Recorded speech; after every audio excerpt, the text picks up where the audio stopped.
So hello students, आप लोग कैसे हैं? उम्मीद करता हूँ आप लोग काफ़ी अच्छे से होंगे और अपने एग्ज़ाम की अच्छे से तैयारी करेंगे। तो आज हम पढ़ने वाले हैं, आज का हमारा ये दूसरा लेक्चर होने वाला है cell the unit of life का, जिसमें हम प्रोकैरियोटिक सेल्स के बारे में आज हम पढ़ने वाले हैं।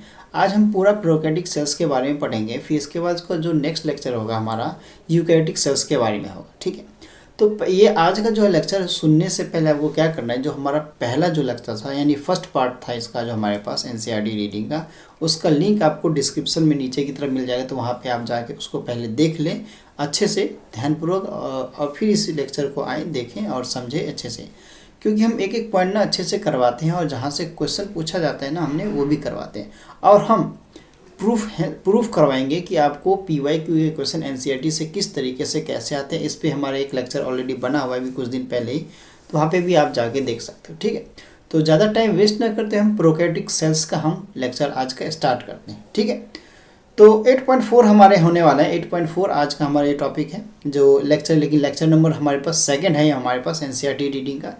तो यहाँ पे स्टार्ट करते हैं प्रो। अब प्रोकैरियोटिक हमारे पास दो वर्ड से मिलके जना हुआ है हमारे पास। ठीक, ये सबसे पहले ध्यान देना है आप लोगों को। अब देखो प्रोकैरियोटिक यूकैरियोटिक में मेनली डिफरेंस जनरली आप 9th क्लास में पढ़ के आई हो कि डिफरेंस हमारे पास पूछता है प्रोकैरियोटिक सेल्स के बारे में, यूकैरियोटिक सेल्स के बारे में। प्रोकैरियोटिक सेल्स में हमारे पास सेल ऑर्गेनेले नहीं होते, यूकैरियोटिक सेल्स में सेल ऑर्गेनेले होते हैं हमारे पास। अब क्या नहीं होते क्या होते हैं डिफरेंस में, तो वही लिखा जाता है। ठीक है, इसी से डिफ्रेंशिएट करते हैं, तो इसी को हम पढ़ने वाले हैं। अब हम यहाँ से एनसीईआरटी की लाइन पढ़ते हैं। The prokaryotic cells are represented by bacteria. अब प्रोकैरियोटिक सेल्स किसको रिप्रेजेंट करता है? बैक्टीरिया को रिप्रेजेंट करता है, ब्लू ग्रीन एल्गे को रिप्रेजेंट करता है, जिसको हम शॉर्ट फॉर्म में BGA भी कह देते हैं, BGA भी कह देते हैं हमारे पास, ब्लू ग्रीन एल्गे। अब इसी में हमारे पास माइकोप्लाज्म आ जाता है। माइकोप्लाज्म को joker of the plant kingdom भी कहा जाता है। वही हमारे पास किस में आता है? PPLO में आ जाता है हमारे पास। अब PPLO का फुल फॉर्म क्या होता है? वर्ल्ड का स्मॉलेस्ट अगर माइक्रोजम्स कहा जाए हमारे पास ऑर्गेनिजम्स, तो हमारे पास PPLO ही होता है, उसमें माइकोप्लाज्म आ जाता है हमारे पास। PPLO का फुल फॉर्म क्या होता है? हमारे पास प्लूरोन्यूमोनो लाइक ऑर्गेनिजम्स होता है। ये यहाँ से मेनली ये क्वेश्चंस हमारे पास पूछे ही जाते हैं। अब कैसे पूछे जाते हैं कि हमारे पास PPLO का फुल फॉर्म आपसे पूछ लेगा, तो आपको पता होना चाहिए कि PPLO का फुल फॉर्म क्या होता है। अब वर्ल्ड का हमारे पास स्मॉलेस्ट ऑर्गेनिजम्स कौन सा होता है हमारे पास, तो PPLO ही होता है हमारे पास। ठीक है, तो दे आर जनरली स्मॉलर। अब हमारे पास स्मॉलर साइज के होते हैं और मल्टीप्लाई करते हैं बहुत तेज़ी के साथ हमारे पास, तो multiply more rapidly than the eukaryotic cells. हमें जैसे मल्टीप्लाई करता है ना हमारे पास, मल्टीप्लाई यूकैरियोटिक सेल्स उसी के साथ हमारे पास जनरली उसी टाइप का हमारे पास ये भी मल्टीप्लाई करता है। यहाँ लिखा है multiply more rapidly than the eukaryotic, यानी यूकैरियोटिक सेल्स के मुकाबले ये ज़्यादा अपने सेल्स को डिवाइड कर लेता है यानी मल्टीप्लाई कर लेता है। ठीक है, जैसे 1 से 2, 2 से 4, 4 से 8 ऐसे करके ये कर लेता है हमारे पास। वही फिर आगे देखें, हम फिगर दे रखा है हमारे पास, आगे हम देखेंगे। दे में वेरी ग्रेटली हमारे पास, इसमें हमारे पास के शेप और साइज़ में बात करें तो हमारे पास बहुत ज़्यादा डिफ्रेंशिएट हो जाते हैं हमारे पास। इसके 4 बेसिक टाइप के हमारे पास शेप्स हो जाते हैं। अब देखो कौन कौन से होते हैं। बेसिलस हो गए जिसको हम रॉड शेप कह देते हैं, कोकस हो गया जिसको हम स्पेरिकल शेप कहते हैं, विब्रो हो गया कोमा शेप हो गया, और स्पाइरलम हो गया स्पाइरल शेप होगा। इसको हम बायोलॉजिकल क्लासिफिकेशन जो हमने चैप्टर पढ़ा था वहाँ पे भी हमने इसको अच्छे से पढ़ रखा है बैक्टीरिया वाले सेक्शन में, तो वहाँ पे भी आप जाके इसको देख सकते हो। उसका लिस्ट प्ले लिस्ट भी पूरा हमारा यूट्यूब चैनल पे बना हुआ है, तो वहाँ पे आप जाके देख सकते हो कि हमारे पास बायोलॉजिकल क्लासिफिकेशन चैप्टर है हमारे पास, काफ़ी डिटेल में अच्छे से हमने पढ़ा रखा है उसको। तो यहाँ से भी हमारे पास कुछ क्वेश्चन आ जाते हैं, और इसको मैं अभी नहीं है बताऊँगा यहाँ पे, क्यों? क्योंकि आपको इसको जानना है। तो हमारे पास अब देखो शेप बता देता हूँ। जनरली 4 बेसिक शेप है। अब बेसिलस शेप है हमारे पास, बेस हमारे पास किस टाइप का होगा? रॉड लाइक, जैसे रॉड ऐसे होता है हमारे पास, रॉड लाइक होगा। कोकस है हमारे पास, कोकस जैसे दाने दाने ये हो गया कोकस शेप। विब्रो यानी कि हमारे पास कोमा शेप ऐसे हो जाएगा, कोमा शेप हो जाएगा। स्पाइरल हमारे पास ऐसे लेटा हुआ ऐसे ऐसे निकला रहेगा हमारे पास, ये हमारे पास कोम स्पाइरल शेप में आ जाता है। तो ये चीज़ हो जाता है हमारे पास। फिर यहाँ से हम जानते हैं the organization of the prokaryotic cell is fundamentally हमारे पास similar even through the prokaryotic cell. Prokaryotic exhibit the wide variety of shapes, और हमारे पास फंक्शन क्या आता है? फंडामेंटली अगर देखा जाए तो हमारे पास सिमिलर होते हैं, एक जैसे होते हैं हमारे पास प्रोकैरियोटिक सेल। देखो कुछ चीज़ें तो हमारे पास अगर कहा जाए ना तो प्रोकैरियोटिक यूकैरियोटिक में सिमिलर होता होगा। अब क्या चीज़ होता है हम देखते हैं यहाँ पे। तो जैसे ऑल हमारे पास जितने भी प्रोकैरियोटिक सेल जो होते हैं हमारे पास, यहाँ पे साइड में मेरा ये आ रहा होगा, फेस आ रहा होगा। तो जितना भी हमारे पास प्रोकैरियोटिक सेल होता है, ठीक है, cell wall surrounding the cell membrane होते हैं उसके आसपास, और माइकोप्लाज्म में हमारे पास। देखो पुरानी वाली जो एनसीईआरटी है उसमें यहाँ पे एक पॉइंट गलत लिखा गया था हमारे पास, उस पॉइंट को सही लेकर लेना। मेरे पास एनसीईआरटी बाकायदा रखा हुआ है साइड में, तो मैं आपको देख के बता भी सकता हूँ कि यहाँ पे हमारे पास पुराने वाले एनसीईआरटी में prokaryotic cell wall surrounding the cell membrane करके लिखा था, लेकिन एक्सेप्ट यहाँ पे माइकोप्लाज्म नहीं लिखा था, जो कि इस नए वाले एनसीईआरटी में एक हमारे पास क्या कर दिया गया, करेक्ट कर दिया गया कि बोला ये गया है कि हमारे पास जो प्रोकैरियोटिक जितने होते हैं उसमें सेल वॉल होते हैं, तो उसके चारों तरफ हमारे पास सेल मेम्ब्रेन होते हैं, लेकिन एक चीज़ एक्सेप्शन केस है कि हमारे पास माइकोप्लाज्म में नहीं होता है। ये चीज़ हमें याद रख लेना है अच्छे से, ठीक है, क्योंकि आगे हमें ये काम आने वाला है। ठीक है, आगे हमें चलते हैं तो यहाँ से एक क्वेश्चन आप लोगों को पूछा जा सकता है। ठीक है, 2016-17 में यहाँ से क्वेश्चन जनरली पूछे जाते थे, आगे भी पूछने के चांसेस होते हैं, तो हमें देख लेना चाहिए। ठीक है, द फ्लूइड, ठीक है, the fluid matrix filling the cell in is the cytoplasm. अब फ्लूइड मैट्रिक्स जो होता है हमारे पास, फ्लूइड मैट्रिक्स की यानी फ्लूइड वाली पार्ट की बात करते हैं तो साइटोप्लाज्म। अब हम सबसे पहले हमारे पास एक सेल है, मान लो सेल हो जाता है, सेल में न्यूक्लियस हो जाता है, ये हमारे पास सेल वाल है, ये साइटोप्लाज्म होता है, ये हमारे पास खाली स्पेस जो है ये साइटोप्लाज्म है, उसी में हमारे पास फ्लूइड मैट्रिक्स सेल होता है और सेल ऑर्गेनेल भी इसी में होता है। लेकिन यहाँ पे हमारे पास क्या है, ये प्रोकैरियोटिक की बात करें तो इसमें हमारे पास सेल ऑर्गेनेल होंगे ही नहीं, सीधी बात है। अब यहाँ पे हमारे पास टिपिकल बैक्टीरिया के हमारे पास देखो यहाँ पे साइज दे रखा है, हमारे पास 1.2 माइक्रोमीटर हमारे पास होता है, PPLO 0.1 माइक्रोमीटर होता है, वायरस 0.02 से लेके 0.2 माइक्रोमीटर तक है। टिपिकल हमारे पास यूकैरियोटिक सेल 10 to 20 माइक्रोमीटर होता है, ये चीज़ हमें देख लेना है। ठीक है, there is no well defined nucleus, इसमें अच्छे से हमारे पास वेल डिफाइंड न्यूक्लियस भी नहीं होता है, इस चीज़ को देख लेना है। हमारे पास जेनेटिक मटेरियल जो होता है बेसिकली नेक्ड होता है, इसको हम इसके जेनेटिक मटेरियल को हम जनरली देख सकते हैं। Not enveloped bye nuclear membrane, nuclear membrane से कोई भी हमारे पास ढका नहीं होता है, न्यूक्लियर मेम्ब्रेन सीधी बात होता ही नहीं है, यानी न्यूक्लियस जो होता है, न्यूक्लियस के पास न्यूक्लियर मेम्ब्रेन नहीं होता है, ये चीज़ यानी एक तरह से मेम्ब्रेन की किस लिए होता है, एक तरह का प्रोटेक्टिव लेयर समझ लो वो होता है हमारे पास, तो इसके पास मेम्ब्रेन नहीं होता है कोई भी। In addition to the genomic DNA होता है हमारे पास, जिसमें हमारे पास सिंगल क्रोमोजोम या सर्कुलर DNA होता है। अब बहुत सारे बैक्टीरिया जो होते हैं हमारे पास उसमें स्मॉल सर्कुलर DNA होता है, उसके बाहर के साइड जीनोमिक DNA होते हैं। ये स्मॉलर DNA जो होता है हमारे पास, इसको हम क्या कहते हैं, प्लाज्मिड्स कह देते हैं, प्लाज्मिड्स क्या कहते हैं इसको हम, प्लाज्मिड्स। यहाँ से हमारे पास जनरली जो स्मॉल हमारे पास DNA जो होगा उसको हम क्या कहेंगे, स्मॉल सर्कुलर DNA जो होगा उसको हम क्या कहते हैं, प्लाज्मिड्स। ठीक है, ये प्लाज्मिड हमारे पास कन्फर्म करते हैं कि ये फिनोटाइपिक रेशियो। अब फिनोटाइपिक कैरेक्टर क्या होता है, फिनोटाइपिक कैरेक्टर वो कैरेक्टर होता है जो हम देख के इजीली पता कर सकें, यानी फिजिकल अपीयरेंस को जो होता है वो फिनोटाइपिक होता है, तो हम देख के इजीली पता कर लेते हैं। ठीक है, तो वन सच हमारे पास एक कैरेक्टर होता है, जैसे एंटीबायोटिक्स में ये चीज़ होता है हमारे पास मेनली। ठीक है, अब प्लाज्मिड्स वाला जैसे हमारे पास होता है तो एक हमारे पास रेजिस्टेंस की कैपेबिलिटी किसमें होती है, एंटीबायोटिक्स। अब एंटी वर्ड अगेंस्ट होता है, बायोटिक्स हमारे पास प्रोटेक्ट कर दें, लाइफ को प्रोटेक्ट करने वाली चीज़ को हम एंटीबायोटिक्स कह देते हैं। In higher classes you will learn the plasmid, हम जैसे 12th क्लास में मेनली प्लाज्मिड्स के बारे में पढ़ाते हैं, बायोटेक्नोलॉजी में बायोटेक्नोलॉजी हमने अच्छे से पढ़ा रखा है, तो वहाँ पे आप जाके देख सकते हो कि प्लाज्मिड्स का इंपॉर्टेंट रोल क्या होता है, और हम काफ़ी ज़्यादा हेल्प लेते हैं प्लाज्मिड्स का बायोटेक में। ठीक है, बायोटेक्नोलॉजी वाले चैप्टर में हम अच्छे से पढ़ा चुके हैं, तो वो चैप्टर आप जाके देखोगे, वहाँ पे NCERT रीडिंग ही करवाए हैं, तो वो भी देख सकते हो आप जाके। तो plasmid DNA is used in monitor to DNA is use to monitor the bacterial transformation with poison DNA। तो हमारे पास क्या होता है, ये चीज़ समझ लो, हम क्या करते हैं, अब किसी भी चीज़ का हम हेल्प लेना होता है जीनोम मतलब मान लो हमारे पास ट्रांसफॉर्मेशन करवाना होता है हमारे, तो प्लाज्मिड्स का मेन इंपॉर्टेंट लेते हैं और उसको DNA के साथ मैच करा के हम ट्रांसफॉर्म कर देते हैं पॉइजन बाहर वाले DNA के साथ। तो उसमें हम जो होता है ना रिस्ट्रिक्टर इंजाइम होता है, कटिंग का ये यूज़ करते हैं, बहुत सारे हमारे पास इंजाइम की बात होती है। फिलहाल मैं उसकी बात नहीं करूँगा बायोटेक वाले की, अगर आप लोगों को ज़्यादा ज़रूरत है तो मैं उसका लिंक आपको हो सकेगा ना जो डिस्क्रिप्शन में डाल दूँगा, वरना आप प्लेलिस्ट हमारा बना हुआ है बायोटेक्नोलॉजी का, वहाँ पर आप जाके देख सकते हो। ठीक है, मैं कोशिश यही करूँगा कि उसका लिंक मैं डिस्क्रिप्शन में डाल दूँ। ठीक है, तो न्यूक्लियर मेम्ब्रेन जिसमें हमने प्लाज्मिड्स के बारे में बात की, तो न्यूक्लियर मेम्ब्रेन इज फाउंड, एक काम करता हूँ मैं पूरे प्लेलिस्ट का ही लिंक डाल देता हूँ, तो वहाँ पे आप जाके देख सकते हो। Nuclear membrane is found in eukaryotics, nuclear membrane हमारे पास किस में मिल जाता है, यूकैरियोटिक्स में मिल जाता है। यूकैरियोटिक्स में हमें बहुत सारी चीज़ मिलती है, हर चीज़ मिल जाती है, यहाँ पे ऑर्गेनेल नहीं मिलती, ये चीज़ जनरली आपको पता ही होगा हमारे पास। यहाँ पे मेरा सर आ रहा है, ऊपर कर देता हूँ। ठीक है, like the ones of the eukaryotics are found in prokaryotic cell except हमारे पास राइबोसोम्स। देखो इसके पास कुछ हो ना हो राइबोसोम होता है। राइबोसोम का काम क्या होता है, हमारे पास प्रोटीन के सिंथेसिस में हेल्प करता है हमारे पास। यहाँ पे एक ना प्रोटीन का नाम बताओ जिसमें हमें पिलाई कहते हैं, जो कि हमारे पास साइटोप्लाज्म के फॉर्मेशन में हेल्प करता है। आई थिंक वो हमारे पास, ठीक है, साइटोप्लाज्म के फॉर्मेशन में आई थिंक हेल्प करता है हमारे पास। कहाँ गया? नहीं, साइटोप्लाज्म नहीं, कॉन्जुगेशन में हेल्प करता है हमारे पास, वो भी यहाँ पे नहीं है फिलहाल, हम आगे देखेंगे।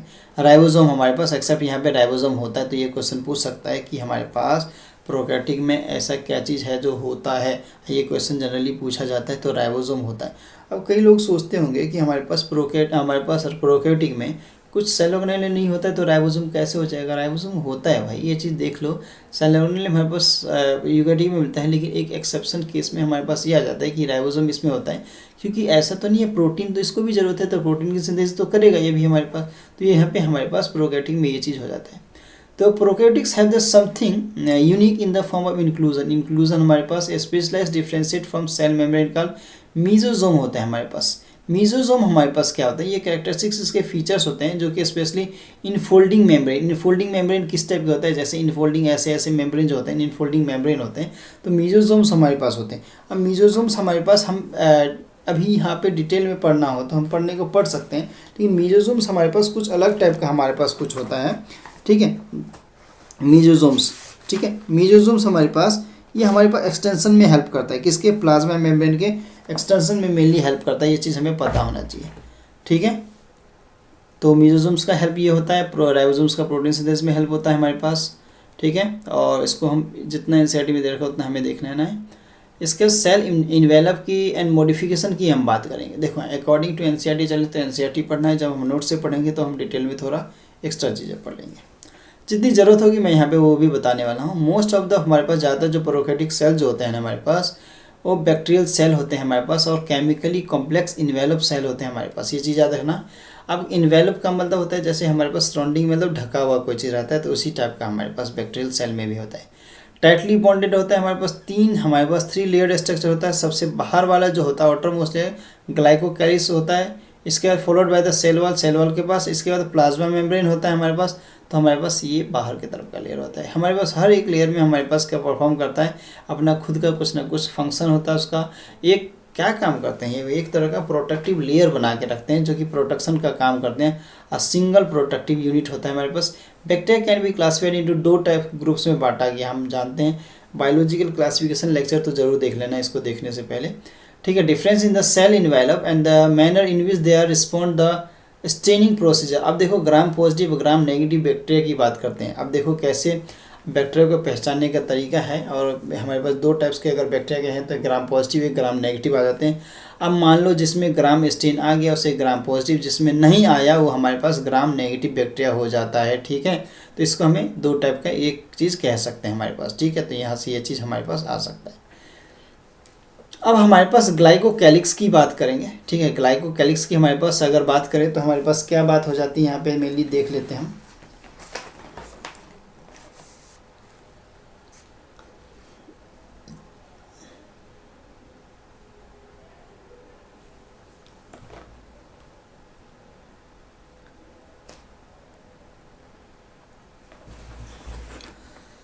हाँ, ग्लाइकोकैलिक्स हमारे पास आउटरमोस्ट लेयर में होता है, जो कि इसके कंपोजिशन में काफ़ी ज़्यादा डिफर होता है और थिकनेस होती है हमारे पास बैक्टीरिया में। It could be lose the sheath of the slime. अब देखो स्लाइम लेयर की बात करें तो बाहर वाला जो लेयर होता है ना काफ़ी ज़्यादा लूज होता है हमारे पास, और हमारे पास इरेगुलर शेप अगर कहें तो हमारे पास कुछ इस टाइप का होता है हमारे पास slime layer. Some while in other it may be thick. कुछ हमारे पास कहीं पे, जरूरी नहीं हमारे पास, कुछ बैक्टीरिया में कहीं पे थिक भी होते हैं, टफ होते हैं, जो कि कैप्सूल लाइक स्ट्रक्चर, जैसे कैप्सूल लाइक स्ट्रक्चर हो तो इस टाइप का स्ट्रक्चर बना रहता है कैप्सूल लाइक स्ट्रक्चर, जो काफ़ी ज़्यादा हार्ड होता है, प्रोटेक्टिव लेयर बना लेता है।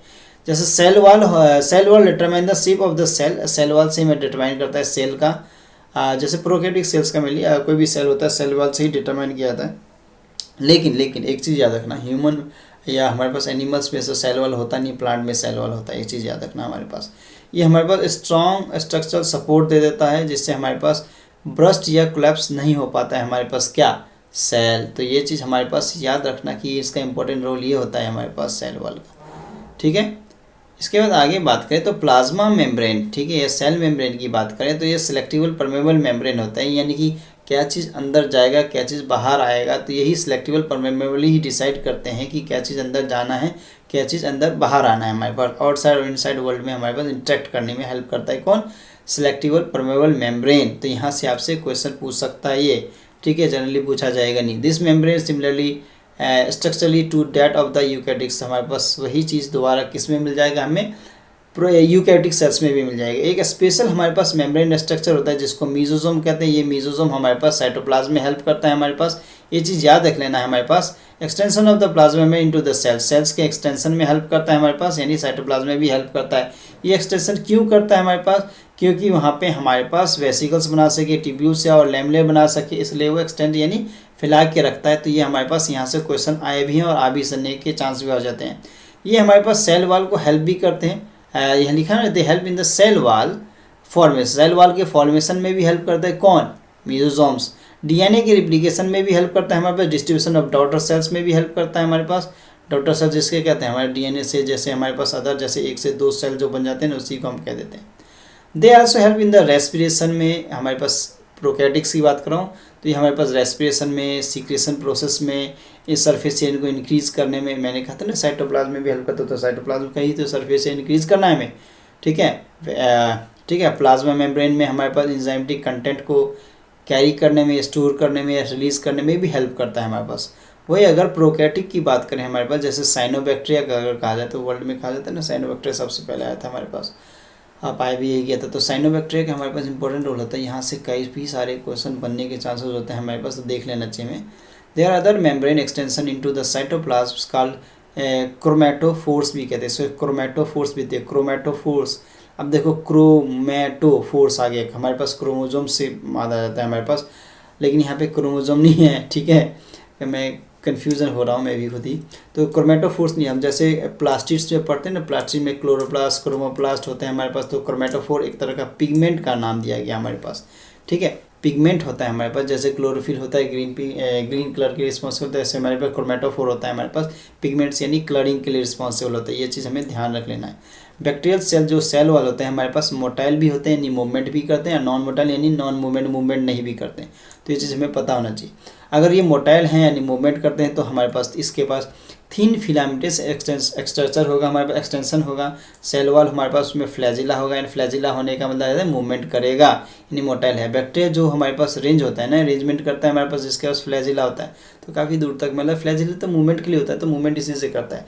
और उसी फ्लैजिलम के थ्रू हमारे पास 3 पार्ट्स होते हैं, फिलामेंट, हुक और बेसल बॉडी। बेसल बॉडी सबसे मेन बॉडी के साथ अटैच रहेगा, फिर फिलामेंट हुक रहेगा, हुक जहाँ पे अटैचमेंट रहेगा हमारे पास, और फिलामेंट पूरा जैसे धागे जैसे ऐसे स्ट्रक्चर होता है, जैसे मान लो ये हमारे पास स्ट्रक्चर है, ठीक है, इसके साथ ये फ्लैजिला निकला हुआ है, तो हमारे पास ये हो गया बेसल बॉडी, ठीक है। इसके पास हुक लगा हुआ है, हुक के बाद हमारे पास फिलामेंट आ गया, ये चीज़ हो जाता है। तो फिलामेंट जो होता है लॉन्गेस्ट हमारे पास पोर्सन होता है, जो कि एक्सटेंड होता है हमारे पास कहाँ पे, सरफेस पे, बाहर की तरफ, जो मूवमेंट में यही हेल्प करता है। अगर पिलाई की बात करें, फ्लैजिला हमारे पास छोटे छोटे धागे जैसे स्ट्रक्चर होते हैं, पिलाई या फिम्ब्रे ऐसे कह देते हैं। फ्लैजिला थोड़ा लंबा होता है हमारे पास, ये चीज़ देख लेना है।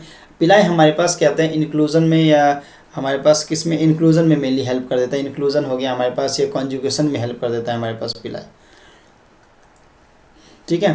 पिलाई एक तरह का प्रोटीन होता है हमारे पास, जो कि कॉन्जुगेशन में हेल्प करता है हमारे पास, ठीक है, स्पेशल प्रोटीन होता है। तो फिम्ब्रा स्मॉल ब्रिस्टल लाइक, ब्रिस्टल जैसे ब्रश दबे है कभी, उसी जैसे होता है, धागे लगे होते हैं ऊपर के ऊपर में, जैसे ऐसे में स्ट्रक्चर धागे ऐसे लगे होते हैं हमारे पास। कुछ बैक्टीरिया में हमारे पास जो हेल्प करता है अटैक करने के लिए दूसरे चीज़ों पे हमारे पास, जैसे होस्ट टिश्यू पे अटैक करना हो, उसके लिए भी यूज़ किया जाता है हमारे पास, ठीक है। तो यहाँ पे हम राइबोसोम इंक्लूजन बॉडीज़ की बात करेंगे, ठीक है। तो यहाँ पे देखते हैं वही प्रोकैरियोटिक सेल्स में देखें तो राइबोसोम एसोसिएट करता है हमारे पास किसके साथ, प्लाज्मा मेम्ब्रेन हमारे पास सेल जो होते हैं उसके साथ। अगर कहा जाए इसका रेंज हमारे पास साइज़ का बोले तो 15 नैनोमीटर से 20 नैनोमीटर के करीब होता है हमारे पास।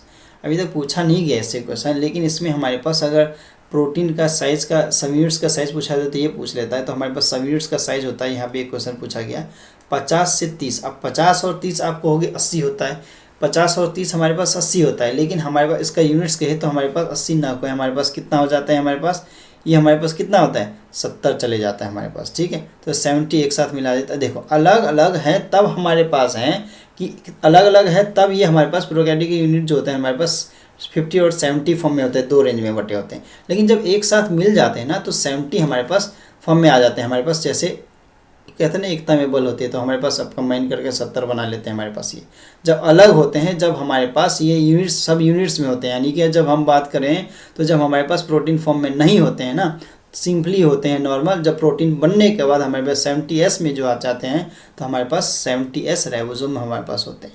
अब यही राइबोसोम हमारे पास क्या होता है, प्रोटीन के सिंथेसिस में हेल्प करता है, और राइबोसोम अटैक करता है सिंगल मैसेंजर आरएनए का काम करता है हमारे पास। इसी को हम पॉली राइबोसोम्स भी या पॉलीजोम्स भी कह सकते हैं। ये तो क्वेश्चन यहाँ से पूछ सकते हैं हमारे पास, देख लेना है। ये राइबोसोम होता है ना, पॉलीजोम कहते हैं, पॉलीजोम हो गया। हाँ, एक चीज़ याद रखना कि राइबोसोम के पास ना आई थिंक न्यूक्लियस नहीं होता है। राइबोसोम हो गया, पॉलीजोम हो गया, लाइजोसोम हो गया, उनके पास भी हमारे पास मेनली क्या होता है, खुद का न्यूक्लियस नहीं होता है मेनली, मतलब खुद, सॉरी बोल रहा हूँ, डीएनए नहीं होता है, खुद का डीएनए नहीं होता है हमारे पास। ठीक है, तो ट्रांसलेट इनटू मैसेंजर आने से हमारे पास प्रोटीन में कन्वर्ट होता है। ये प्रोटीन हमारे पास फर्दर किसी और पार्ट में कन्वर्ट हो जाता है। इंक्लूजन बॉडीज़ की बात करें तो रिजर्व मटेरियल होता है हमारे पास किसके, प्रोकैरियोटिक सेल्स का, और स्टोर करके रखता है हमारे पास, stored in the cytoplasm in the form of inclusion bodies के फॉर्म में साइटोप्लाज्म में स्टोर रहता है। दिस आर नॉट बॉन्डेड, किसी और के साथ बॉन्ड नहीं करता हमारे पास, ये फ्रीली मूव करता है हमारे पास साइटोप्लाज्म में। और इसमें हमारे पास फॉस्फेट के ग्रेन्यूल्स होते हैं, PO4, साइनोफाइसिन होता है हमारे पास, ग्रेन्यूल्स होता है, ग्लाइकोजन ग्रेन्यूल्स होते हैं, ऐसे गैस वैक्यूल्स तो ज़्यादा कंटेन करता है, 50 से 70% हमारे पास मेनली स्टोर कर लेता है हमारे पास इसमें। ब्लू ग्रीन येलो हो गया, पर्पल हमारे पास ग्रीन फोटोसिंथेसिस बैक्टीरिया, ये सब हमारे पास कुछ एग्जांपल आ जाते हैं। तो आप लोगों को इंक्लूजन बॉडी तो अच्छे से पढ़ ही लेना चाहिए। ठीक है, तो ये था आज का हमारा लेक्चर पूरा। हमने प्रोकैरियोटिक ये सेल्स के बारे में अच्छे से पढ़ा, और इसमें फिर भी अगर कोई आप लोगों को दिक्कत रह जाती तो हमें कमेंट सेक्शन में ज़रूर बताएं, और आप लोगों को ये लेक्चर कैसा लगा वो ज़रूर हमें बताएं। और इससे रिलेटेड अब बायोलॉजिकल क्लासिफिकेशन भी आप लोगों को पढ़ लेना चाहिए। ठीक है, तो कुछ भी दिक्कत हो, कोई दुविधा हो तो हमें ज़रूर बताएं कमेंट सेक्शन में, और अपने दोस्तों के साथ इस लेक्चर को शेयर जरूर करें, क्योंकि ज्ञान बांटने से बढ़ता है और हमें ज्ञान बांटना चाहिए, जिससे हमारा ज्ञान और बढ़ता है, और अच्छी चीज़ें तो सबके साथ शेयर करनी चाहिए। ठीक है, तो ज़्यादा टाइम वेस्ट न करते हुए इस लेक्चर को यही समाप्त करते हैं। फिर मिलते हैं हम किसी नए लेक्चर के साथ, यानी कि अपने यूकैरियोटिक सेल्स के लेक्चर के साथ। तब तक के लिए thank you and good bye.